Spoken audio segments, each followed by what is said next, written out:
Erev Tov à tous, bonsoir. Bezrat Hashem, ce soir on continue notre série d'études sur le Sefer Tehilim, Sefer de David HaMelech. Donc on avait étudié les 4 premiers Tehilim et Bezrat Hashem, ce soir on va continuer avec l'étude du 5e.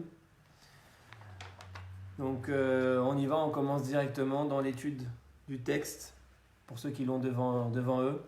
On est donc dans le Tehilim et le 5e Tehilim qui commence comme ça. L'amnatseach el anechilot mizmor le David. Donc bien sûr à chaque fois il reprend des expressions de chant comme on sait les Tehilim. C'est un livre de chants et de louanges pour Akadosh Baruch Hu principalement. C'est un des peut-être le plus profond livre d'amour, de preuve d'amour qui a été écrit à Akadosh Baruch Hu. Et donc à chaque fois il introduit par des expressions de chant comme on l'avait vu, l'amnatseach. Ici il introduit une nouvelle notion, nechilot. Le Metzudat Tzion nous dit nechilot milashon nechil shel diburim veu shem kli zemer. C'est le nom d'un instrument de musique. Comme on sait David, il aimait utiliser des instruments de musique. Quand dans son amour pour Akadosh Baruch Hu, il faisait tout ce qu'il y avait entre ses mains pour pouvoir montrer son amour. Il ne se contentait pas juste d'intérioriser l'amour, il aussi l'extériorisait. Donc, on commence directement par le deuxième verset, qui commence comme ça. Amarai azina Adonai bina hagigi. Amarai, mes dires, mes paroles, azina, écoute-les. Adonai, Dieu, bina hagigi, comprend hagigi, ce qui est dans mon cœur. Rashi il dit, ça veut dire quoi? Bina hagigi, comprend ce qui est dans mon cœur. Even higayon libi, comprend la logique de mon cœur. Qu'est-ce que ça veut dire? À un premier niveau, bien évidemment. Ksheyeshbi, nous dit Rashi, Ksheyeshbi koach lishol tzorki lefanecha. Lorsque j'ai la force de me tenir devant toi et de te demander mes besoins. Alors, Amarai Azina, écoute ce que j'ai à te dire. Mais lorsque je n'ai pas la force de me tenir devant toi parce que je suis complètement affaibli et en dépression par tous les événements de la vie, et que l'inquiétude est ancrée au plus profond de mon cœur, que l'inquiétude est dans mon cœur, Bina Agigi, alors suffit de juste comprendre ce qu'il y a à l'intérieur de mon cœur. David, ici, il fait un aveu de faiblesse. En vérité, on croit que les tzadikim, ce sont des hommes parfaits qui ne tombent jamais, qui sont toujours à la perfection, qui sont toujours en haut. Pas du tout. C'est pas ça. Les grands de la Torah, c'est pas des anges, c'est pas des hommes parfaits. Au contraire, ils savent reconnaître qu'ils ont des moments de faiblesse. Il lui dit clairement à Dieu. Il lui dit, même le roi David, il lui dit, des fois mon cœur il est tellement empris de soucis, d'inquiétudes, de stress par les situations de la vie que je n'ai même pas la force de prononcer la prière. Alors je t'en supplie Hachem, je prie que tu écoutes ce qu'il y a à l'intérieur de mon cœur seulement. Même les grands, ils peuvent avoir leur moment de faiblesse. D'ailleurs la Gemara, elle dit, c'est quoi un tzaddik? Sheva, Ipol, Kam, Vekam. Il tombe 7 fois et il se relève. C'est-à-dire que le tzaddik, il n'est pas défini comme celui qui tombe jamais. C'est pas ça la définition. On croit que on parle de Baba Saleh, de Rabbi, de Rashi, de Rambam, du Harizal, tous ces géants de la Torah. Ils ne sont pas arrivés à ce niveau de manière constante. Ils ne sont pas arrivés à le Rabbi à 90 ans avec la barbe, etc., le niveau de Gdusha qu'il avait. Et il avait ça toute sa vie. Il est arrivé en travaillant chaque jour. Et il y a des jours où il était plus en bas, il y a des jours où il était plus en haut. Et il a eu des hauts et des bas comme tout le monde. Il a eu ses périodes difficiles aussi. Nous, on a rendu le Rabbi genre c'est le top tout le temps. Non, pas du tout. Ça, c'est nos fantasmes. Le Rabbi aussi, il avait ses moments de faiblesse. Et le roi David aussi, il avait ses moments de faiblesse. Mais on va voir que même dans ces moments de faiblesse, il se connectait à Hachem. Mais ça, c'est le premier niveau d'interprétation. Comme on sait dans nos cours, on a l'habitude d'essayer d'interpréter la Torah et au niveau du Sod, ce qu'on appelle les secrets de la Torah.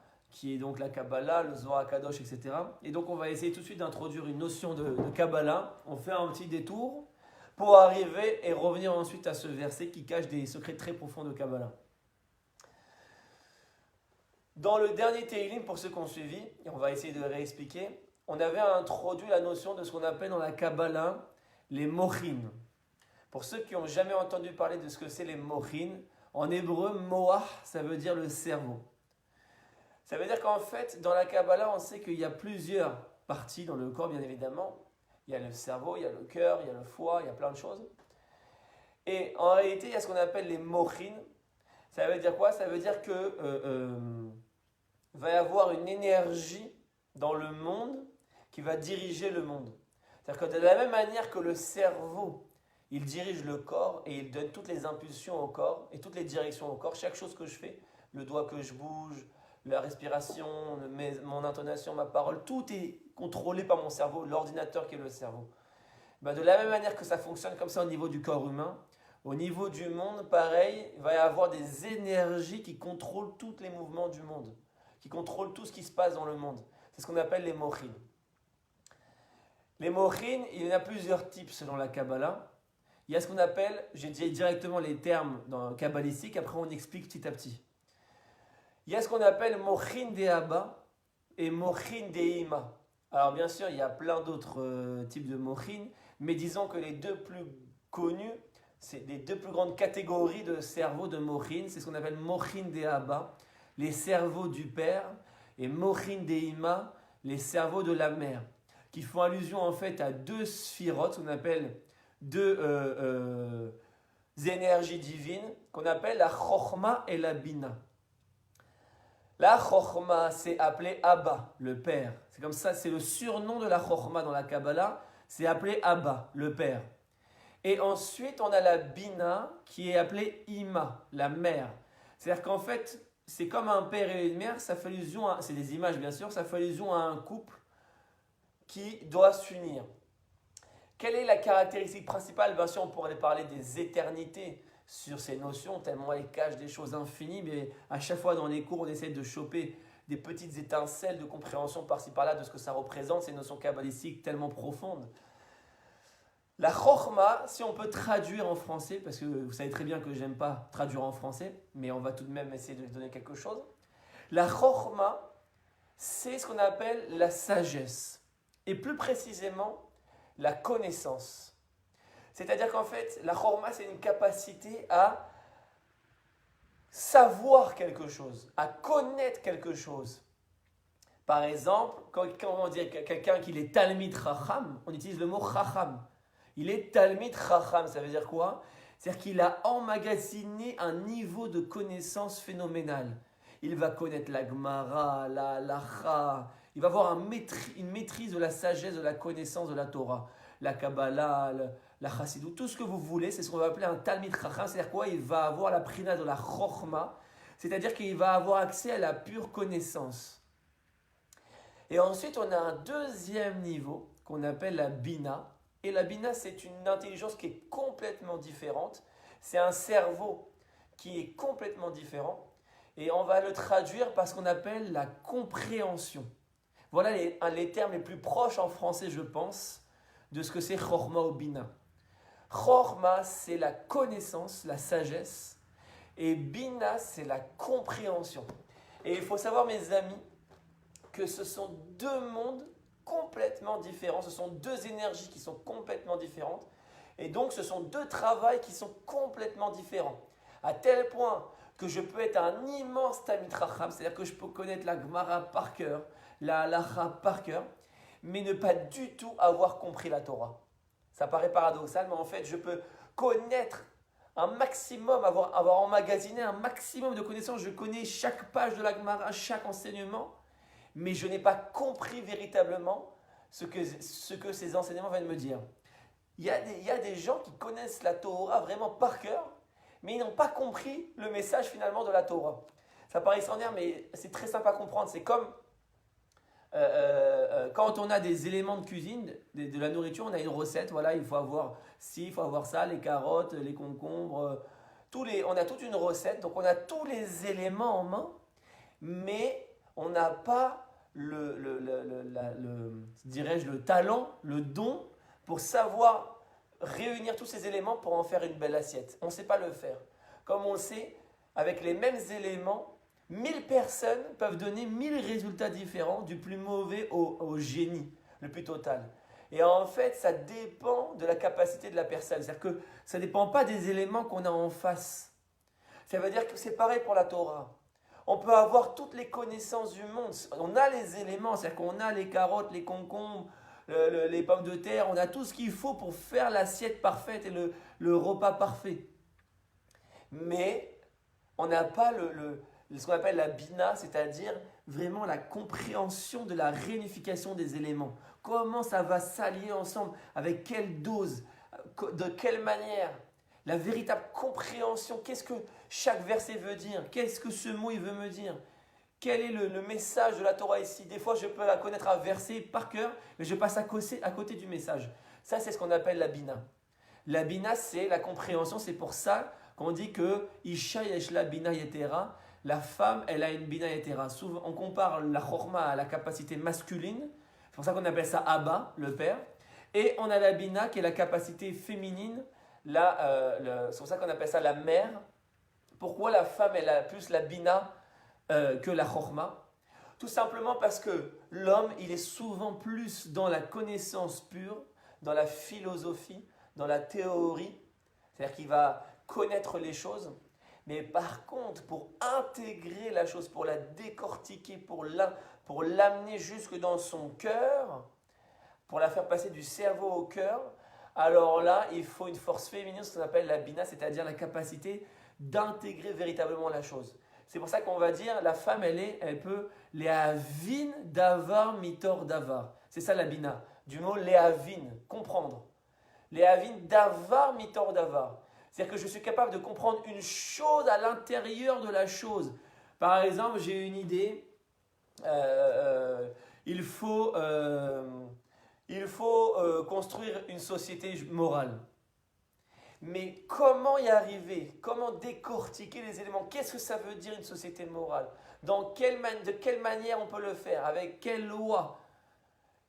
Et comment ça va être réagi par le peuple, etc. Toutes les questions qu'on va se poser autour de cet élément qu'on veut faire du grand projet de la société morale, c'est ce qu'on appelle la bina. Maintenant qu'on a expliqué un petit peu les différences entre la capacité de la chorma et de la bina, donc c'est ce qu'on appelle dans le langage kabbalistique, je traduis mochin de Abba, mais mochin de Ima, les cerveaux du père et les cerveaux de la mère, c'est-à-dire la capacité de la chorma et la capacité de la bina. Dans le langage kabbalistique, c'est relié à des noms divins. Comme on le sait, je le dis à chacun de mes cours, il y a plein de noms divins. Le nom divin qui fait allusion à la chorma, c'est le nom essentiel qu'on appelle le Yud Kei Vav Kei dont on a parlé au cours de mercredi. Le Yud Kei Vav Kei, c'est le nom qui est relié à la sphère de la chorma, c'est-à-dire le Yud Kei Vav Kei, c'est la théorie entièrement spirituelle que je peux aller chercher. C'est le projet le plus essentiel que je peux aller chercher. Voilà, il faut construire une société morale, une société messianique. Ça, c'est de la chorma, c'est du Yud Kei Vav Kei. C'est pour ça que les mochin, je vais essayer d'être clair, c'est pas facile pour moi, mais je vais essayer d'être clair. Les mochin du Père, les cerveaux du Père, la Kabbalah nous dit qu'il y en a 4. On en avait parlé au dernier cours. Ce sont les 4 combinaisons différentes qu'on puisse avoir du nom Yud Kei Vav Kei. C'est ce qu'on appelle les mochin des Abba. C'est ce qu'on appelle, dans le langage kabbalistique, je le dis directement, après on explique doucement, vous inquiétez pas. Aïd Bet, Samer Gimel, Mem He et Bet Nun. En fait, dans le dernier cours sur les Tehillim, on avait expliqué comme ça, que chaque mot en hébreu, vous savez, il a une gematria, une valeur numérique. Okay? Donc, par exemple, Aleph, ça vaut 1, Bet, ça vaut 2, Yud, ça vaut 10, etc. etc. C'est ce qu'on appelle la gematria. Mais il y a aussi un deuxième niveau qui est moins connu de gematria. C'est ce qu'on appelle gematria bemilouï, la valeur numérique pleine. Ça veut dire quoi? Ça veut dire qu'en fait, le Lashon HaKodesh, en hébreu, c'est la seule langue où une lettre cache des autres lettres. Ça veut dire quoi? Ça veut dire que par exemple, en français, quand je dis A, bah c'est A. B, c'est B. Mais en hébreu, quand je dis Aleph, en toutes lettres, ça s'écrit Aleph, Lamed, P. Bet, en toutes lettres, ça s'écrit Bet, Yud, Tav. Et ainsi de suite. Gimel, ça s'écrit Gimel, Yud, Mem, Lamed. Et donc, en fait, quand j'écris une lettre en toutes lettres, ça donne une nouvelle valeur numérique, puisque Aleph, c'était 1. Mais si je l'écris en toutes lettres, ça donne donc Aleph, Lamed, P, ce qui fait Aleph 1, Lamed 30 et P 80, ça fait 111. Donc la Gematria Bemilouï de Aleph, c'est 111. C'est ce qu'on appelle la Gematria Bemilouï. Et donc on avait expliqué la dernière fois dans le Teilim 4 que le nom Yudke Vavke, il a 4 Gematriot Bemilouï. Il a bien sûr la valeur numérique classique, c'est 26, celle qui est connue. Yudke Vavke, ça fait 26. Mais si j'écris en toutes lettres, Yud, ça s'écrit Yud Vav Dalet. Et donc ça fait 20. Yud c'est 10, Vav c'est 6, ça fait 4. Donc la lettre Yud en Gematria Bemilouï, ça fait 20. Ensuite le He, il a 3 manières différentes qu'on puisse l'écrire. Soit le He, on l'écrit He Aleph, soit on l'écrit He He, soit on va l'écrire He Yud. C'est ce qu'on appelle Gematria Bemilouï Alpine. Donc la Gematria pleine par un Aleph, c'est-à-dire que le He va s'écrire He Aleph, soit Gematria Bemilouï Yudin, donc ça va s'écrire avec un Yud, donc le He va s'écrire He Yud, soit Gematria Bemilouï Hehin, et donc ça va s'écrire avec un He, donc le He s'écrit He He. Ce qui fait que la valeur numérique va différer. Donc le Yud, ça ne change pas, le Yud s'écrit toujours de la même manière, Yud va ça fait 20. Mais le He, si on fait B alpine, c'est-à-dire qu'on écrit He Aleph, ça fait donc 5 et 1, ça fait 6. Et donc, la Gematria totale du nom divin Yud, Ke, Vav, Ke, avec B alpine, avec le Aleph, ça fait Yud 20. He, on l'écrit Aleph, ça fait 6. Vav, on l'écrit Vav, Aleph, Vav, ça fait 13. Et le dernier He, ça fait He, Aleph, ça fait 6, qui fait 20 plus 6, 26 plus 13, 39, plus 6, 45. Et donc, ça donne 45, qui est une première combinaison possible du nom Yud, Ke, Vav, Ke, pleine. C'est ce qu'on appelle le même He, le nom à 45. Même He, ça fait 45. Deuxième combinaison possible, c'est Yud, He, on l'écrit plus avec un Aleph, mais on l'écrit avec un He, avec un Yud, pardon. Donc ça fait He Yud, ça fait 15. Et donc le Yud, ça fait 20, et 15, ça fait 35. Le Vav, ça fait Vav, Yud, Vav, ce qui fait 22, 35 et 22, ça fait 57. Et le He, ça fait 15, ce qui fait 72. Donc en fait, 72, c'était une autre combinaison, c'est ce qu'on appelle le Ain Bet.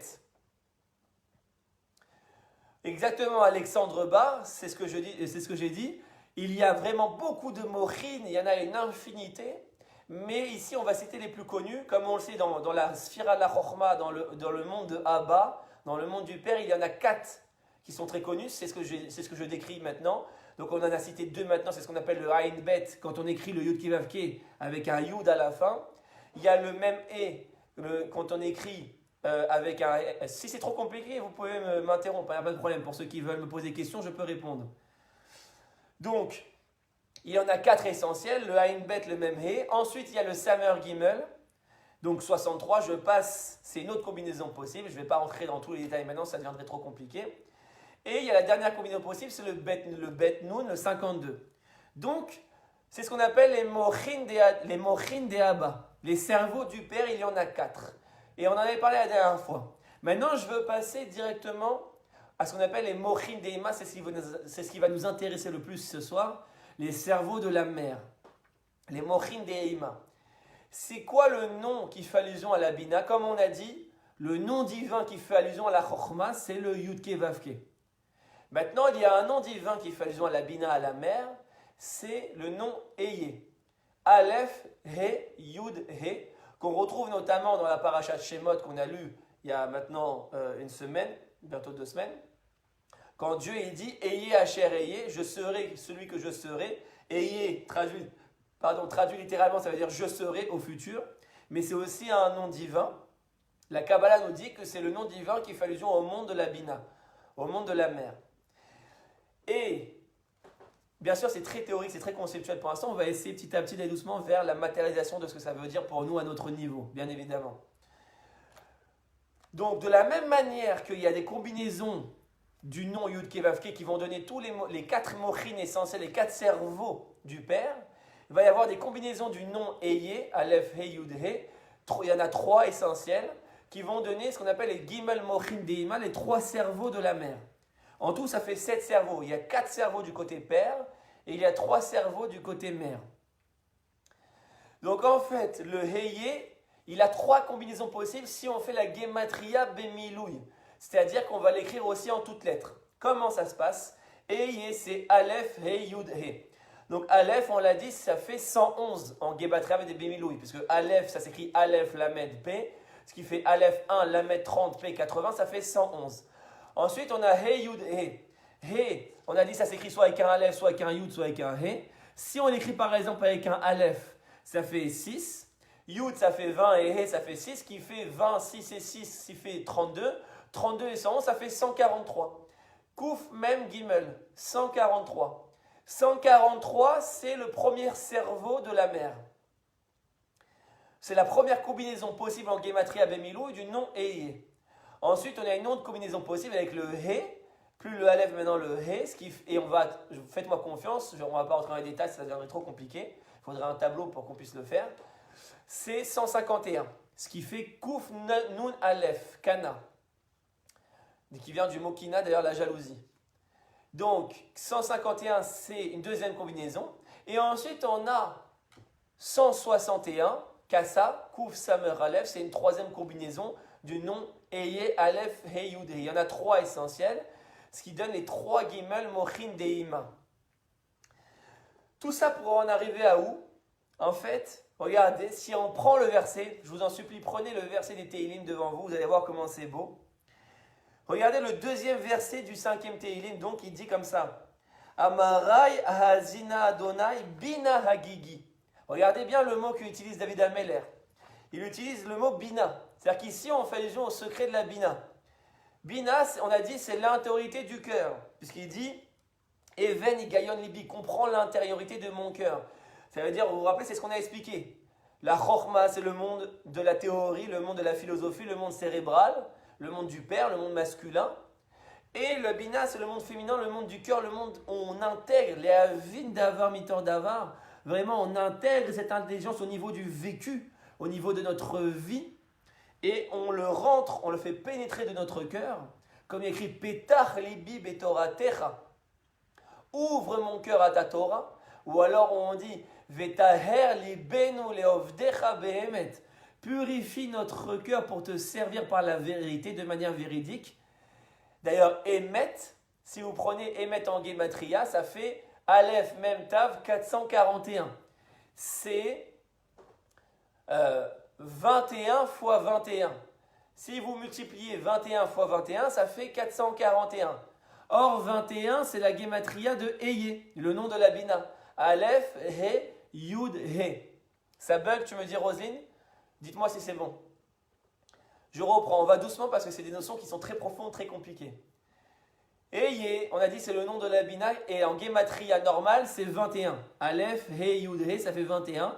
Si on prend Eye, Asher, Eye, comme il a dit Dieu à Moshe, qu'il y a 2 fois Eye, ça fait 21 fois 21, ça donne 441, ce qui est la valeur numérique du mot Emet. C'est pour ça qu'on dit Vetaher, les Ben ou les Ovdecha Behemet, purifie notre cœur, parce qu'en vérité, la Bina, c'est le monde du cœur.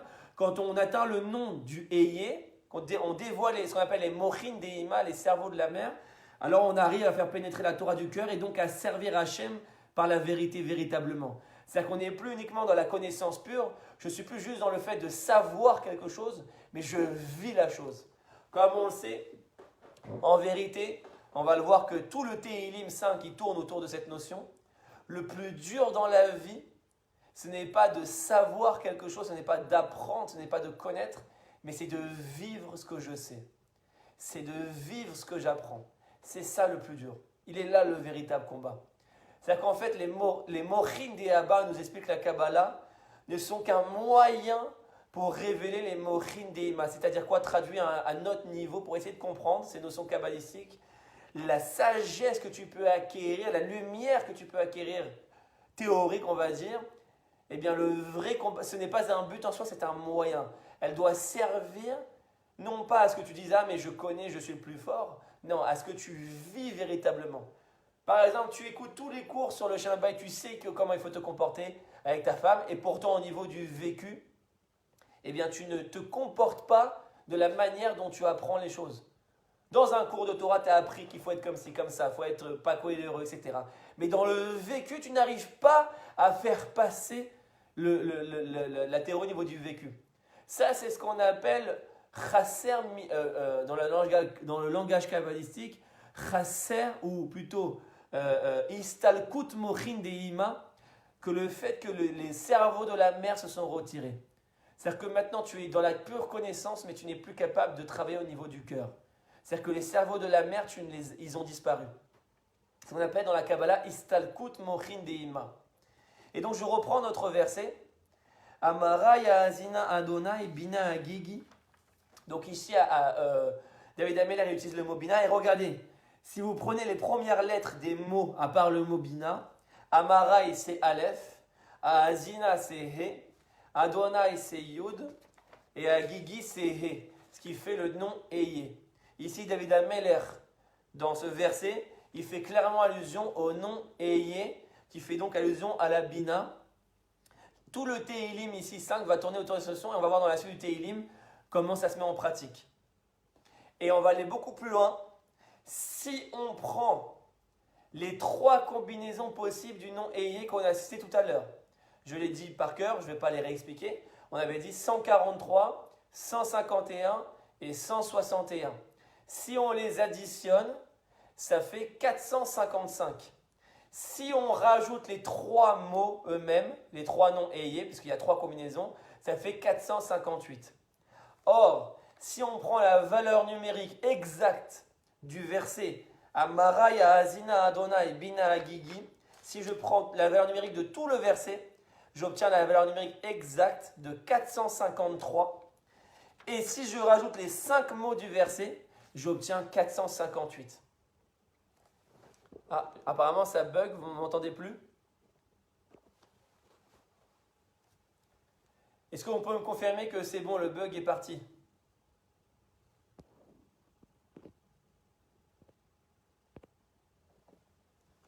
Est-ce que quelqu'un peut me confirmer que on m'entend bien?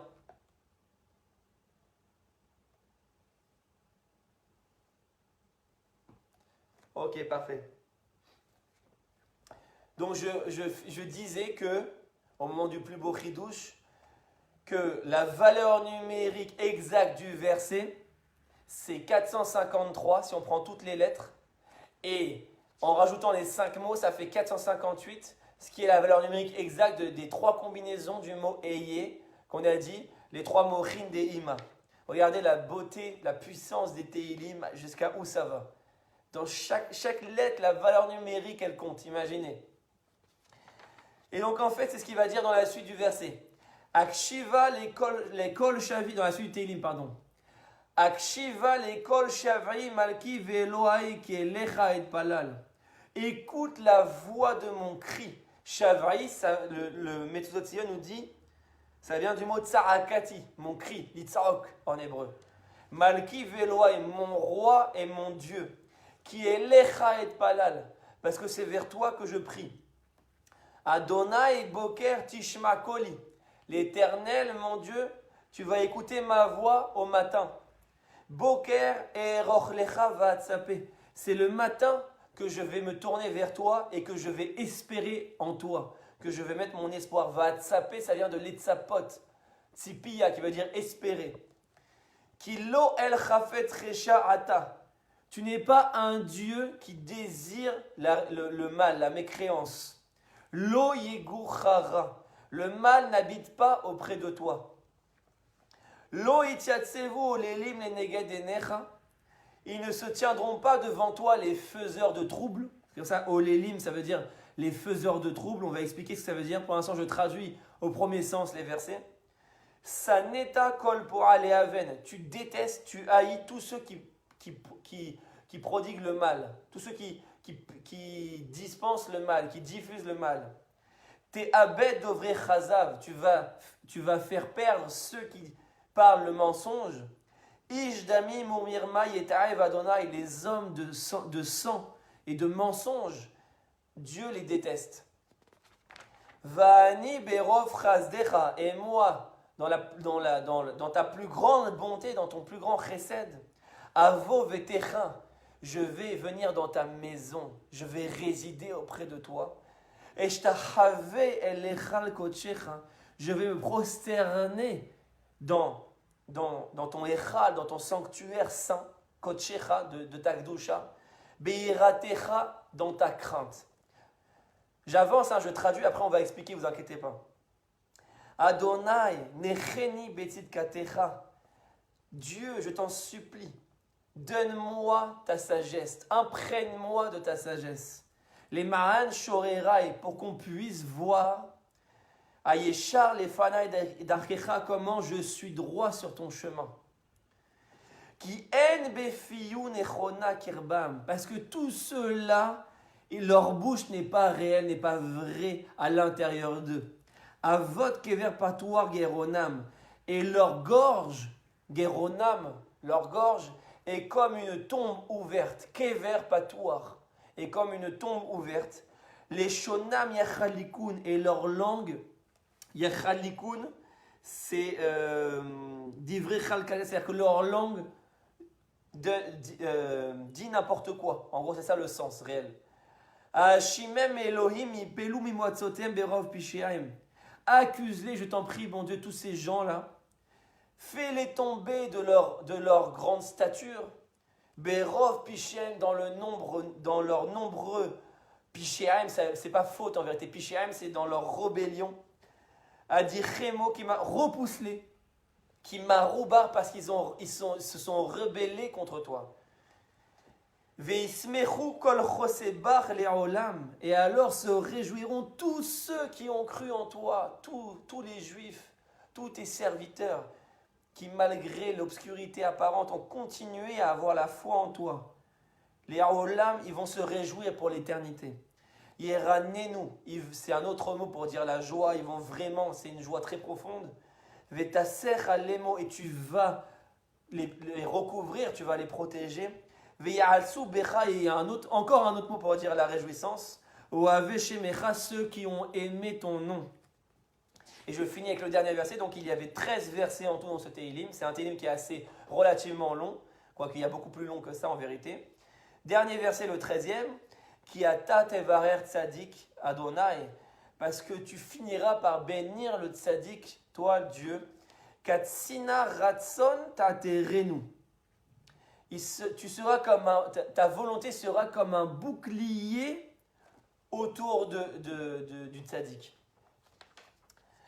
Donc, ce Téhilim, il contient 13 versets. Comme on le voit, David Améler au niveau du pshat, il fait une prière pour supplier Hachem, et on en a tellement besoin aujourd'hui, c'est tellement actuel, de faire tomber tous ces gens, tous ces dirigeants qui ont des hautes statures et qui en vérité qui propagent le mal, qui propagent la haine, qui propagent le mensonge. Et Hachem, il prie à Hachem pour qu'il révèle sa véritable essence, parce qu'il dit Lo yegochara, ta véritable essence ne supporte pas le mal. Et en vérité, ta véritable essence ne peut pas laisser les Réchaïm comme ça réussir. C'est la plus grande question. Comment, que même Moshe Rabbeinu s'est posé, comment les Réchaïm, comment Hachem peut les laisser monter? Chas v'shalom. Comment ce monde il est dirigé par eux? C'est parce qu'en vérité, la véritable essence d'Hachem n'est pas révélée dans ce monde.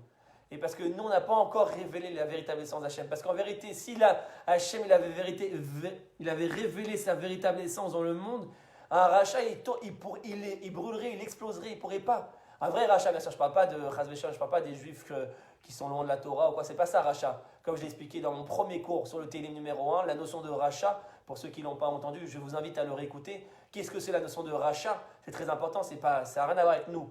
Si on mange du cochon ou ça, c'est pas ça rachat.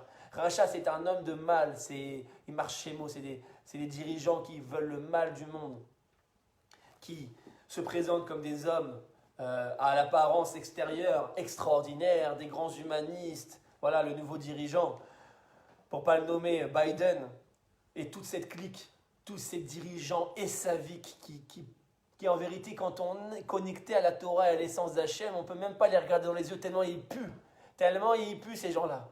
Tellement de leur port de peau se dégage l'obscurité. Quand on est connecté à la Torah, rien qu'on les regarde dans les yeux, on peut voir si le mal il est là ou pas dans cette personne. Et donc en fait, tout le Inyan qu'on a expliqué, pourquoi le premier verset, comme on l'a expliqué, il parle de la Bina et du non-Eyé, etc. Au niveau kabbalistique, j'ai essayé de vous amener quelques notions. Parce qu'en vérité, c'est exactement ce qu'il prie ici, David, dans tout le Tehillim. C'est ce qu'il dit ici, regardez ce que dit Rashi. Quand David Amelech, il dit, dans le verset 10 de ce Tehillim, qui en befiou nechona, dans la bouche de tous ces dirigeants, en befiou nechona, il ne se trouve pas ce qui est nachon, ce qui est vrai. Ça veut dire quoi? Nous dit Rashi, regardez le chidouche de Rashi. Nir'im ke ohavim ve'em oivim. Attention, détrompez-vous, messieurs, dames. Détrompez-vous. Ce ne sont pas genre des ennemis comme Hitler et Marchemo. Lui, au moins, Hitler, il avait la décence de montrer ses intentions, il ne cachait pas. Il avait au moins ça, si on peut dire ça comme ça. C'est que Hitler et Marchemo, lui, on voyait que c'était un ennemi du peuple juif, directement. Mais eux sont beaucoup plus vicieux. Il dit Nir'im keohavim ve'em oivim. Voilà les véritables ennemis du peuple juif. Ils apparaissent comme ceux qui nous aiment. Nir'im keohavim ve'em oivim. Mais en vérité, ils sont nos pires ennemis. Ça veut dire, c'est ça, ce qu'on appelle istalkut mochin deima au niveau mondial. Ça veut dire que au niveau planétaire, il n'y a plus l'énergie qui permet, si je peux m'exprimer ainsi, à l'intériorité du monde et de la société et à son extériorité d'être en coordination, d'être en concordance. Quand il y a la mochin des Abba, il y a la lumière. Et quand il y a mochin des Ima, il y a la pénétration de cette lumière à l'intérieur même du socle de la société. S'il n'y a plus mochin des Ima et qu'il n'y a que mochin des Abba, alors de manière extérieure, il va y avoir une certaine forme de lumière. De manière extérieure, on va paraître comme des gens bons. De manière extérieure, on va paraître comme des gens de valeur, de morale, etc. Mais en vérité, quand on gratte à l'intérieur, ceux qui ont le cerveau d'analyser les intentions réelles, et pour ça, il faut être connecté à l'essence d'Hachem pour voir vraiment l'intériorité des choses, pour analyser les choses à un niveau beaucoup plus profond que 99,9% de l'humanité analyse. C'est ça la capacité des grands Névim, des grands tzadikim, etc. C'est qu'ils analysent la profondeur des événements, la profondeur des intentions, des kavanot. C'est qu'ils arrivent au niveau de la Bina, ils arrivent au niveau de ce qu'on appelle Mochin Deima. Ils sont capables d'arriver à ce niveau-là. Et donc en fait, quand il n'y a plus le Mochin Deima, alors tous les dirigeants vont être dans ce comportement, c'est-à-dire qu'ils vont avoir la bonne extériorité, le costume, la cravate, et on veut sauver le peuple, et on veut sauver l'humanité, et on veut vacciner tout le monde, et on fait ça pour le bien de notre peuple, et on fait ça pour la morale, et on fait ça pour l'immigration, pour les immigrés, pour les intégrer, les éduquer, leur apporter l'éducation, et on fait ça. Tout leur discours est poli de manière parfaite. Mais en vérité, quand on gratte, il n'y a pas mochin deilma, c'est-à-dire qu'il n'y a pas aucune tahara. Vous vous rappelez, vetaher libenu leovdecha behemet. Il n'y a aucune pureté. C'est ça la différence entre la gdusha et la tahara. C'est que la tahara, c'est interne, dans le cœur. C'est-à-dire qu'en vérité, quand on va dans le cœur, il y a l'inverse de la tahara, c'est la touma. Et c'est quoi la touma? C'est pas l'impureté,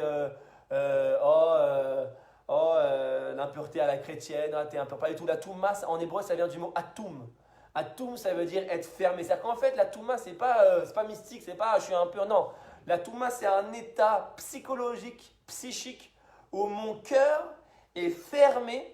Il y a ce qu'on appelle istalkut mochin deima, les gamrés. C'est-à-dire que les mochin deima n'influencent plus du tout cette personne. Ils sont complètement voilés, complètement. Ils disparaissent pas, parce que s'ils disparaissaient, le monde serait détruit. Ils sont voilés, ce qu'on appelle. Et donc, il y a une touma, il y a une fermeture à cette lumière. Et donc, je suis complètement fermé. Quand tu parles à quelqu'un, par exemple, tu lui parles de la cacheroute, de l'importance de la cacheroute, qu'il faut manger cachère, ou de l'importance du Shabbat, qu'il faut respecter Shabbat. Le type, tu vois qu'il est complètement fermé à ton discours, il est même pas sensible. C'est-à-dire que son cœur est complètement fermé, c'est ce qu'on appelle atum, touma. C'est ce qu'on appelle quelqu'un de tamé. C'est ça, être tamé. C'est-à-dire qu'en fait, par exemple, le fait de manger du cochon, c'est un élément tamé, ça me rend tamé. En fait, c'est l'inverse. C'est le fait de manger du cochon, par exemple, qui va me fermer mon cœur et qui va amener à une istalkout de mochin deima, qui va amener à... Parce que les mochin deima vont disparaître et donc la touma va commencer à s'installer. Par exemple, le fait de manger des éléments qui sont tamés, ça va m'influencer directement et donc c'est pas que ça va me rendre impur au sens chrétien du terme, ça va me déconnecter de la sensibilité de la Torah. C'est-à-dire que mon cœur ne va même plus vouloir écouter, il n'y a plus même d'intérêt. C'est ça être tamé, c'est être fermé. C'est ça la traduction d'être tamé, c'est être fermé. C'est ne plus être sensible. Et donc en fait au niveau mondial c'est pareil, au niveau collectif, au niveau planétaire c'est pareil. C'est-à-dire que les dirigeants ils ont poli leur discours mais leur cœur il est complètement atoum, il est complètement tamé, il est complètement fermé, il n'y a plus de mochin deima, il n'y a plus rien. D'ailleurs ça fait penser à ce que dit le Shlomo Ameler dans Michelet où il dit Rachamé Rechaim Akzari. La miséricorde des mécréants, c'est une cruauté. Alors, qu'est-ce que veut dire ce verset? La miséricorde des mécréants est une cruauté. Rachamé Rechaim Akzari. C'est-à-dire qu'en fait, quand tu vas voir des gens qui sont miséricordieux, du genre, on veut aider les pauvres Palestiniens, et on veut aider les pauvres petits Arabes, on veut les éduquer, on veut leur amener la démocratie, on veut leur amener la morale, etc. En vérité, si tu creuses les intentions des Kavanot, Akzari, c'est une Akzarut, c'est une cruauté. Et si vous allez voir le Malbim là-bas, il explique, et il dit un chidouche incroyable, et il dit en vérité, pourquoi la miséricorde des Rechaim, c'est Akzari? Il donne un exemple. Il dit par exemple, celui qui est face à quelqu'un qui veut le tuer, mais il va lui épargner la vie. Comme on sait selon la Torah, il y a un principe à bas leur grashkem leur gros. Quelqu'un qui vient pour te tuer, tu dois le tuer. Il n'y a pas de fausse miséricorde à avoir. Si quelqu'un il se met à avoir une miséricorde et il dit voilà, cette personne-là, on sait qu'en intégrant un Palestinien dans l'État d'Israël, en lui donnant un permis de travail par exemple, ou en donnant la Teudat Zéhout à nos ennemis qui veulent que nous détruire. Attention, je n'inclus pas tout le monde. Il y a des Arabes qui ne sont pas contre nous, ça existe. Mais la grande majorité, ils sont contre l'État d'Israël. Et ils rêvent que d'une chose, c'est de nous détruire. Et toi, tu leur donnes, tu fais genre la miséricorde, que tu veux les intégrer, etc. Pareil en France. Alors en vérité, il faut savoir, mes amis, il ne faut pas se fier au premier niveau à leur discours apparent. Le Malbim nous dit, c'est quoi la véritable kavana de ces dirigeants ils intègrent dans leur société les gens qui veulent les tuer. C'est quoi leur vraie kavana? Vous savez, c'est quoi? Il dit, c'est l'argent. Tout ça, c'est pour l'argent. Il dit mammon. Il dit, c'est pour développer l'économie.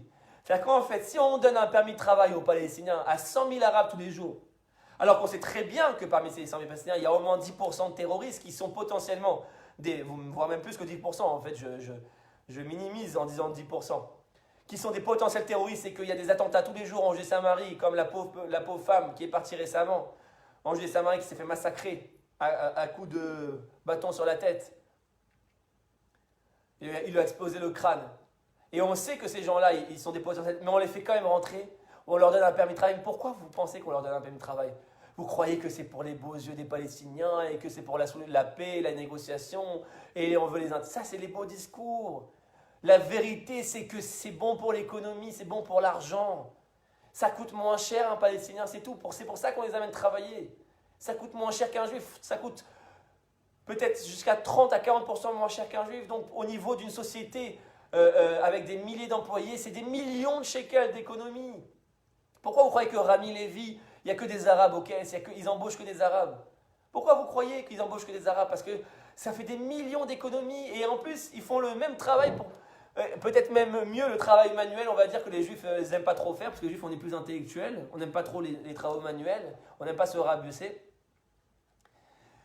Tout ça, en vérité, c'est un projet économique. Vous croyez que... je vous donne un autre exemple. À l'époque des kibbutzim, vous savez qu'il y avait un concept qui s'appelait Aoved Haïvri. Aoved Haïvri, c'est-à-dire le travailleur hébreu. C'était interdit à l'époque dans les kibbutzim, dans les années 20, dans les années 30. C'était interdit pour une entreprise du Yishuv Haïodi, du Yishuv de la communauté juive, parce qu'il n'y avait pas d'État encore, on appelait ça le Yishuv, la communauté. C'était interdit pour une société d'employer un arabe. C'était interdit d'employer C'était le travailleur juif. C'était une valeur identitaire qui protégeait l'identité juive. Tu ne pouvais pas employer, même si un juif coûtait plus cher. Et après, petit à petit, à cause du développement du capitalisme et du business et du recherche du profit, etc., où l'argent a pris le dessus. L'argent, mes amis, a pris le dessus sur nos valeurs identitaires, sur nos valeurs culturelles, sur nos valeurs morales. Alors, à partir du moment où l'argent est devenu le but absolu, nous dit le Malbim, Mammon, l'argent est devenu le but absolu, alors on va construire des beaux discours, on va inventer des nouvelles théories humanistes, etc., pour intégrer ces populations qui en réalité sont des main-d'œuvre. Et je parle d'Israël, en réalité la France, c'est exactement pareil. Pourquoi croire qu'il y a eu des vagues d'immigration au départ en France? C'était pour amener de la main-d'œuvre. Ils avaient colonisé les pays, Maroc, etc., et ils avaient transporté de la main-d'œuvre. C'était ça l'immigration à la base. C'était pour transporter de la main-d'œuvre moins chère pour permettre de produire plus pour moins cher. Donc en vérité, tout ça pour vous dire quoi? C'est ce qu'il dit ici Rashi. Qui en befiou nechona, nous dit David. Leur bouche n'est pas vraie. Attention, ne vous fiez pas à leur bouche.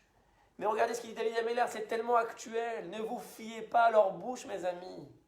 Et c'est valable partout. Ne vous fiez pas à la bouche de ces dirigeants chez Nirim qui se paraissent comme des gens qui vous aiment et qui veulent votre bien.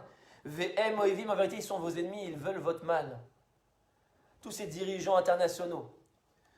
Kirbam Avot. Regardez ce qu'il dit Rashi. Leur intériorité, c'est quoi? Marchevota Mirma. Leurs pensées les plus profondes, Mirma, ce n'est que mensonge. Ce n'est que tromperie. Mirma, c'est le mensonge, la tromperie. Et faisons confiance à David Améler quand il nous livre ses messages. N'écoutons pas les discours dans les médias, etc. Arrêtons de se faire avoir par les beaux discours. Il faut connaître la vérité des kavanotes. Il n'y a qu'en se connectant à l'idéal de la Torah et à l'idéal d'Hachem, à l'essence d'Hachem, qu'on comprend l'autorité. Marchevota Mirma, leur pensée n'est que mensonge. Kever patoir geronam. Leur tombe, leur gorge est ouverte comme une tombe. Regarde ce qu'il dit David. Livloa yagia acherim. Toute leur intention, c'est d'avaler les autres, de manger les autres, d'écraser les autres, d'écraser le peuple, de le dominer pour mieux s'élever. Kekever aboléa et agouf. De la même manière, nous dit David de Rashi, de la même manière qu'un tombeau, il avale le corps du mort. De la même manière, la bouche de ces dirigeants, la gorge de ces dirigeants, elle cherche à nous avaler pour nous rendre morts, comme une tombe. C'est les mots que David Améler emploie. Donc en vérité, tout le problème, il est là, c'est ce qu'il dit David au départ. Je reviens au premier verset. Amara Yazina Adonai Bina Agigi. Écoute l'intériorité de mon cœur. C'est-à-dire que David Améler, c'est totalement l'inverse. David Améler, c'est l'opposé de ça. David Améler, c'est celui que son cœur, il est en coordination avec son cerveau. Son cœur, je répète, est en coordination avec son cerveau. Il n'y a pas de déconnexion entre son cerveau et son cœur. Et en vérité, c'est un message au quotidien pour nous dans tous les domaines. C'est-à-dire qu'en vérité, quand on veut avancer dans la Torah aujourd'hui, je dévie de sujet. Je parle maintenant du domaine de la Teshuvah, par exemple. Regardez, on pourrait faire des cours entiers sur le domaine d'application de ces enseignements, tellement la Kabbalah, c'est profond. Quand on analyse les Télim avec la Kabbalah, c'est le top du top. Il n'y a pas plus haut, en fait. Et les domaines d'application sont très nombreux. Regardez, maintenant, on passe au monde de la Teshuvah. Aujourd'hui, comment on fait Teshuvah à quelqu'un? Principalement, je ne critique pas Chazacham, c'est une manière de faire. Mais on va dire, voilà, mets les tefs, fais Shabbat, arrête les mange kasher, etc. Surtout des actions extérieures. C'est-à-dire, bien sûr, c'est important, on va t'habituer, mets les tzitzit, etc. Mais il n'y a pas une intégration profonde. C'est-à-dire qu'il n'y a pas véritablement le sens qui est donné aux choses pour mettre le cœur dans la chose. Je mets les tzitzit, mais pourquoi je les mets? Est-ce que j'ai un attachement aux tzitzit? Est-ce que j'ai compris le sens des tzitzit? Est-ce que j'ai compris le secret des tzitzit? Est-ce que j'aime tellement les tzitzit que je ne peux même plus m'en séparer? À quel niveau je développe l'amour de ce que je fais? À quel niveau j'intègre ce que je fais? Ça, c'est ce qu'on appelle Mochin Deima. C'est-à-dire, Mochin Deaba, si je peux dire, c'est l'action. C'est-à-dire mettre les tzitzit. C'est la lumière de base. Je dois mettre les tzitzit. Et Mochin Deima, c'est le cœur, c'est la kavana des tzitzit. Pareil pour la tefila, quand je prie, est-ce que je comprends les mots que je dis? Est-ce que je comprends le sens des mots que je dis? Est-ce que je comprends quel est l'idéal que Hachem il veut que j'intègre à travers les mots de la prière? Franchement, combien d'entre nous véritablement comprend les mots de la prière qu'on dit tous les matins, dans le schéma, dans la Hamida, qu'on dit un peu de manière robotique, et c'est normal, on est tous comme ça, de manière qu'on les a éduqués. Mais est-ce qu'on vraiment prend le temps? Voilà, comme on fait ce soir, on essaye, c'est ce que j'essaye de faire à mon petit niveau, Bezrat Hashem, de donner le sens des mots, en étudiant Rashi, en étudiant le Metzudat. Je sais que c'est un travail, mais en vérité, quand on a compris l'idéal, quand on s'est connecté, ce n'est plus un travail, ce n'est plus un effort. On le fait avec amour, quand on a connecté le cœur à la chose. Vous comprenez? Et donc en fait, si moi, quand je conseille par exemple, les gens qui veulent avancer dans le monde de la Torah, qui veulent avancer au niveau individuel, dans la pratique des mitzvot, dans l'étude, chacun à son niveau. En vérité, le conseil que je peux donner, et il va être un peu différent de ce qu'on donne d'habitude, mais commence pas par mettre les téphilines. Commence pas par faire Shabbat de manière robotique. Commence par ouvrir ton cœur. Et c'est ce qui est écrit dans la Hamida. Petach libi betoratecha va'achare mizvotecha tirdof nafshi. Ouvre mon cœur dans ta Torah, et après seulement je courirai après tes mitzvot. Mon âme courira après tes mitzvot. C'est-à-dire qu'en fait, la Torah fait précéder d'abord le travail du cœur au travail de la mitzvah. Et c'est l'inverse un peu d'aujourd'hui, quand on fait faire teshuva à quelqu'un. Moi, je dirais d'abord, connecte-toi au cœur de la Torah. Connecte-toi à l'idéal de la Torah. Même si au départ, tu ne fais pas les mitzvot, même si tu continues à profaner Shabbat, même si tu continues à ne pas mettre les téphilines, d'abord étudie le sens de la Torah. D'abord étudie le sens des mots. Ça ne sert à rien de prier comme un robot 3 fois par jour, d'arriver à la synagogue, allez, c'est bon, c'est fini, on va prendre le café. Ça y est, j'ai fait mon devoir. Non, tu as perdu tout le sens de la Torah, tout le sens. Ça sert à quoi finalement? Alors bien sûr, il y a une valeur minimum. Bien sûr, de faire sa prière, c'est mieux que de ne pas la faire. Ça, c'est évident. Quelqu'un peut dire, oui, mais prier, c'est mieux que de ne pas la faire. Au moins, je prie. Ça, c'est évident que c'est à un certain niveau, mais c'est le minimum, il faut le comprendre. C'est le minimum du minimum, c'est-à-dire qu'à un moment donné, il faut passer à l'étape supérieure. Et c'est accessible à tout le monde. C'est pas énorme, c'est un travail quotidien, mais regardez, même si je dirais sans Shalom, c'est-à-dire que même moi, croyez pas, tous les jours, c'est un travail de construire le cœur. C'est infini, Mochin Deima, c'est infini. Croyez quoi? Il faut prendre, voilà, un Tehillim. Prenez par exemple, je sais pas moi, une phrase de Tehillim par jour et essayez de la décortiquer. Qu'est-ce que David Amélar veut me dire ici? Pourquoi il utilise ce mot? Pourquoi pas un autre mot? Et qu'est-ce qu'il veut me dire Rashi? Et si vous ne savez pas étudier en hébreu, prenez, essayez, il y a des livres en français qui traduisent. Et essayez de comprendre l'hébreu. Prenez un mot d'hébreu. Vous savez comment j'ai appris l'hébreu? Au départ, moi, il y a 6 ans, quand j'ai commencé à faire Teshuvah, je parlais l'hébreu vraiment Efshar Glida, quoi. Est-ce que je peux avoir une glace à Tel Aviv? J'étais pas tellement pratiquant encore.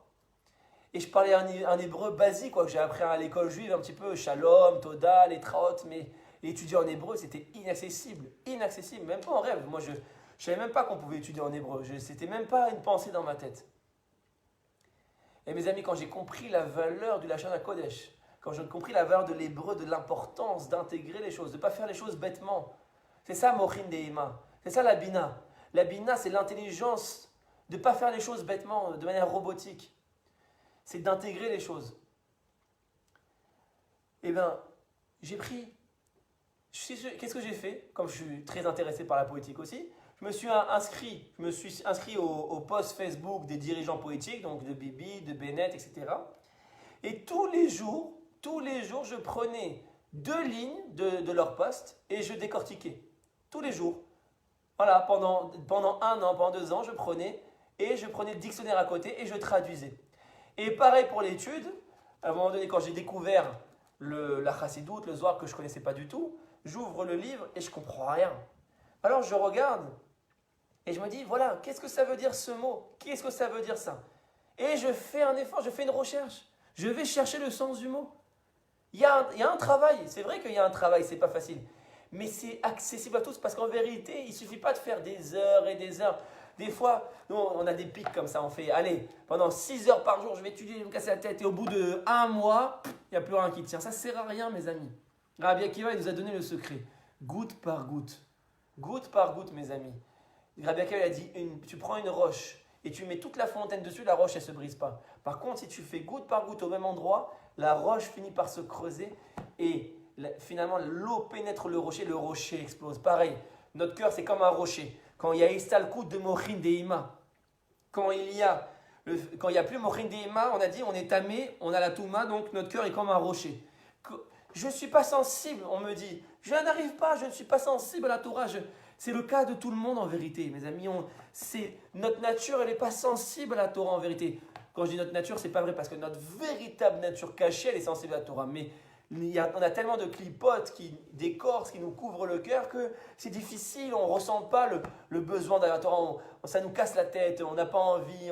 Au bout de 15 minutes, ça nous saoule, on veut fermer le livre. Mais en vérité, on n'a pas besoin de faire plus que 15 minutes, mes amis. Je vous assure, prenez ce secret en main, c'est le secret de la vie. Faites 5 minutes par jour, c'est rien. 5 minutes, prenez une phrase des Tehillim, une phrase, et dites-vous vraiment ce que ça veut dire. Dites-vous vraiment, essayez de vous connecter à ce que ça veut dire. À ce que David Ameller, pourquoi il a écrit ça? Pourquoi c'était important pour David Ameller d'écrire cette phrase? Qu'est-ce qu'il veut me dire?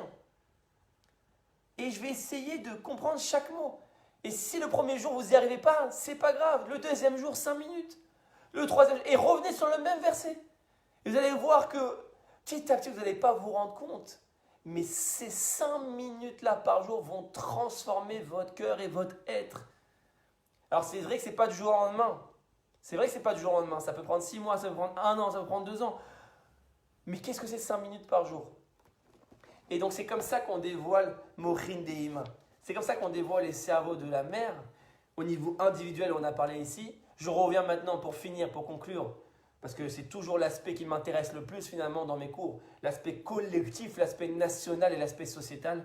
En vérité, puisque la société est comme un seul homme, comme on dit, le Ham Israël est comme un seul homme qui est Ish Echad, Belev Echad, comme un seul homme, comme un seul cœur. En vérité, tout le Ham Israël ressemble à un seul homme. Donc en vérité, ce qui est vrai au niveau individuel, c'est aussi vrai au niveau collectif, au niveau de la société. C'est-à-dire qu'aujourd'hui, la galoute, elle fait qu'on a une déconnexion entre le cerveau et le cœur.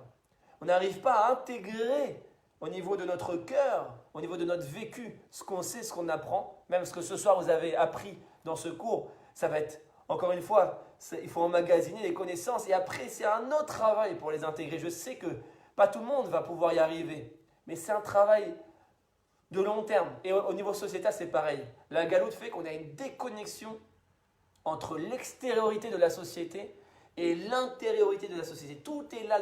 C'est ça le sens de l'exil, mes amis. Il n'y a pas d'autre sens à l'exil. Si on peut définir la galoute, c'est quoi l'exil? Quand quelqu'un vous pose la question, c'est quoi la galoute? Dites-lui, c'est la déconnexion entre l'extériorité de la société et l'intériorité de la société. C'est-à-dire que tu prends les dirigeants qui sont bien sûr le reflet du peuple. Les dirigeants sont toujours le reflet du peuple. Donc ce qui est vrai au niveau des dirigeants est vrai au niveau du peuple. Tu prends les dirigeants de la société, tu regardes, dans leur extériorité, ils sont bons, ils sont parfaits, ils ont des discours magnifiques, oh là là, ce sont des hommes extraordinaires. Mais si tu grattes, tu vas à l'intérieur, c'est tellement sale, c'est tellement corrompu, c'est tellement débauché, c'est tellement immoral. Et on se met des coups l'un l'autre, des couteaux dans le dos. Et je suis prêt à trahir mon ami pour monter. Il n'y a plus aucune morale parce qu'en fait, on a séparé la morale et la politique. La morale, la politique, c'est déconnecté de la morale. C'est ça, Istalkout Mochidema, c'est la pire des choses. On a éteint les cerveaux de la mère. On a enlevé la bina de la société. C'est ce qu'il nous dit ici, David. Ça veut dire qu'on a dit la morale, c'est à la synagogue et la politique, c'est nous qui la gérons. Et en vérité, tout ça s'est fait pour permettre à l'intériorité de la société de faire ce qu'on veut, d'être libre. Tous ces discours, mais il faut arrêter de se faire endormir. Tous ces discours, là, des hommes libres, mai 68, la libéralisation, le féminisme, les mouvements LGBT, pour les droits des personnes, etc. Ça paraît des choses magnifiques, évidemment, qu'au niveau extérieur, c'est des choses magnifiques. Mais en vérité, au niveau intérieur, toutes ces causes, elles servent le mal, elles servent des intentions mauvaises, elles servent des gens qui veulent juste pouvoir se débaucher tranquillement, des gens qui ne veulent pas ce qu'on appelle du Ol Malchut Shem, du joug de Dieu et du joug de la morale. Ils veulent faire de leur cochonnerie tranquillement dans leur lit, sans que personne les embête. Ils veulent voler les autres et voler le peuple tranquillement, être corrompus tranquillement, qu'il y ait quelques millions qui sont sous la table sans que personne ne sache. Alors bien sûr, devant, on dira, on va construire des immeubles pour le peuple, on va construire des logements sociaux, nous on s'intéresse au peuple, etc. Mais derrière, ils s'en foutent plein les poches. C'est ça qu'il veut nous dire David. C'est-à-dire qu'en fait, cette déconnexion entre la politique et la morale, c'est le sens même de la galoute. Et donc tout le Inyan de la Géoula, par juxtaposition, tout le Inyan, le travail du Mashiach, le travail essentiel du Mashiach, c'est de reconnecter la politique et la morale. C'est ça le travail. Et ça, personne n'en parle aujourd'hui parce que celui qui parle de la politique et la morale, tout de suite, il se fait traiter le totalitaire, le dictateur, il veut nous imposer la religion, il veut nous imposer la morale, il veut nous imposer les choses, etc. Mais en vérité, tout ça, ce sont des discours pour être encore mieux tranquille. La morale à la synagogue, ne nous saoule pas dehors. En vérité, c'est pour se libérer de Dieu, tout ça. Tout ça, tous les discours, c'est pour se libérer de Dieu. Donc tout le travail du Mashiach, essentiel, c'est de reconnecter la politique et la morale. C'est-à-dire que la société, de manière interne, va subir un changement, une transformation morale interne, pas que externe dans les beaux discours, interne véritablement. C'est-à-dire qu'on va avoir des hommes qui sont vraiment pénétrés par la Yirat Shamayim, par la crainte du ciel, qui vont être pénétrés par la Avat Aham, par l'amour du peuple, mais pas des slogans, voilà, genre les discours politiques, les Man Am Israël, les Man Torah Israël, les Man Eretz Israël, ça, ils adorent ces slogans. Pour le peuple juif, pour la Torah, pour Eretz Israël, mais en vérité, qu'est-ce qu'ils font? Rien du tout. Ils font tout le contraire de la Torah et de Eretz Israël. Le devoir premier d'un État, selon la conception thoraïque, au sens noble du terme, au sens moral du terme, c'est un devoir sacré à l'État. C'est pas de construire des startups, c'est pas de construire des technologies. C'est bien tout ça. C'est pas pour critiquer, c'est bien, c'est sympathique. Construire des startups et Tel Aviv et l'économie et avoir une économie forte et le corona, le vaccin, les machins. C'est bien tout ça, mais c'est pas le travail essentiel. Dieu il nous a créés pour faire un travail moral sur nous-mêmes. Un travail pour devenir des hommes bons, des hommes dans notre cœur bons. Qu'on ait une société morale. Donc le devoir premier, si j'étais Rosh Mimshala, la première mission essentielle que je me fixerais, c'est que l'État il doit se reconnecter à la morale et à la diffusion de la morale. Et ça passe par un travail notamment d'éducation surtout. L'éducation est un sujet central dans la politique de demain. Central. Aujourd'hui, l'éducation se résume à faire des mathématiques, faire de la physique, étudier les lois, etc. Mais qu'est-ce qu'on s'en fiche de ça? Tu crois que ça va te servir dans la vie? Comme il disait Gad Elmaleh, tu vas te servir de ton compas, ça va servir à quoi? Ça va servir à rien. C'est extérieur, c'est pour se la péter tout ça. Les mathématiques, les machins, mais les mathématiciens, derrière, ils trompent leurs femmes. Et les physiciens, derrière, ils font ce qu'ils veulent. Il n'y a pas de morale, il n'y a pas de derech eretz. Ils se volent, ils se poignardent, ils se trahissent. Et c'est ça la société que Dieu il a voulu créer, c'est ça l'humanité que Dieu il a voulu créer. On est des grands mathématiciens, des grands physiciens, et derrière pour tromper sa femme et voler son ami. C'est ça la société que Dieu il a voulu créer. Donc l'éducation, c'est pas au sens d'aujourd'hui, genre on va apprendre aux enfants les mathématiques, l'université, les diplômes, etc. C'est bien tout ça. Encore une fois, la morale n'est pas contradictoire à ça. Il faut garder les mathématiques, la physique, c'est bien. Mais il faut rajouter le domaine de la morale. C'est-à-dire que je pense que dans la société messianique, dans l'État de demain, il faut que l'État intègre le moussard dans l'école, dans les matières de l'école. Il faut que dès le plus biberon, dès le plus jeune âge, on apprenne à l'enfant c'est quoi le derech eretz, c'est quoi les valeurs juives. La Torah, c'est pas que à la synagogue, la Torah, ça doit être enseigné dans toutes les écoles, dans toutes les têtes, dans tous les enfants. Ça doit être enseigné dans le public, partout. C'est pas que dans le privé, ça doit être dans le public, Tout Israël doit déborder de la morale de la Torah. On est là pour ça, mes amis. On est là pour construire une société comme ça. On n'est pas là pour construire juste des startups. Sinon, on peut faire des startups à Paris. Pourquoi on ferait des startups à Tel Aviv? Qu'est-ce que ça change de faire des startups à Tel Aviv ou à Paris? Qu'est-ce qu'on s'en fiche? Ici, on n'est pas là pour construire uniquement des startups ou être la startup nation. Ici, on est là avant tout pour construire un phare moral et spirituel qui va être hors la goïm. C'est ça notre mission essentielle. Donc le travail de l'État au niveau collectif, au niveau national, c'est de construire un peuple et de construire une éducation de la jeunesse, de l'enfant, pour que demain, cet enfant, il soit construit dès le biberon dans la Gdoucha, dans la Tahara, et dans le moussard de la Torah, dans le moussard des valeurs. Vous savez, mes amis, pour finir, c'est allusionné dans la Torah. Quand on était dans le désert, on avait déjà des bribes de cette société. Vous savez que quand la manne, elle tombait dans le désert, la manne, elle n'était pas accessible à tout le monde de la même manière. En fonction de mon niveau moral, il y avait plusieurs façons que je pouvais recevoir la manne. Si j'étais un grand tzaddik, alors je recevais la manne directement dans ma bouche et en grande quantité, ou du moins dans la quantité nécessaire dont j'avais besoin, pour remplir mon besoin. Alors que quand j'étais quelqu'un qui était immoral, par exemple, alors la manne est tombée très loin de ma maison, c'est-à-dire que j'avais un effort énorme à faire pour aller la chercher, pour aller la déterrer, et en plus elle était en quantité pas assez suffisante pour que je puisse vraiment me sentir satisfait, rassasié. Et donc en fait Hachem, il voulait nous faire comprendre quoi ici? Il voulait nous faire comprendre que la récompense matérielle, la parnassa, qui est représentée par la manne, la nourriture, c'est-à-dire que l'argent, la récompense matérielle, elle doit être en fonction de la morale de la personne. Et ça, c'est l'inverse de toutes nos sociétés. Bien évidemment, nos sociétés, elles ne sont pas fixées sur la morale. Je veux dire, quand quelqu'un il embauche dans une boîte, on fait un entretien professionnel, un entretien d'embauche, on ne dit pas est-ce que tu trompes ta femme ou est-ce que tu es un voleur. On voit les compétences uniquement professionnelles de la personne. Mais en vérité, on ne sait pas si la personne elle peut te trahir. Et bien en vérité, dans la société messianique, les critères de la morale feront partie du quotidien.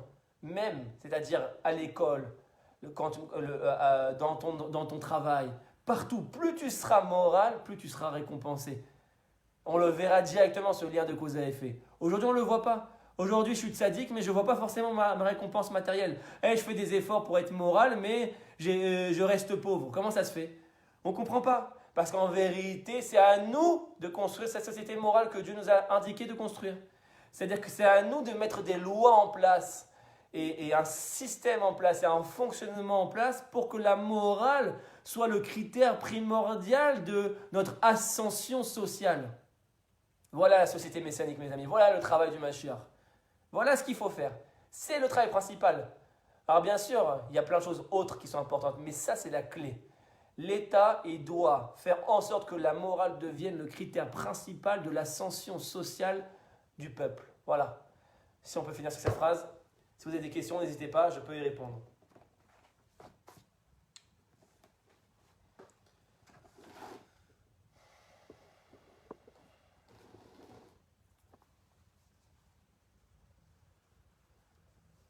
Alors on va attendre quelques minutes pour voir s'il y a des questions.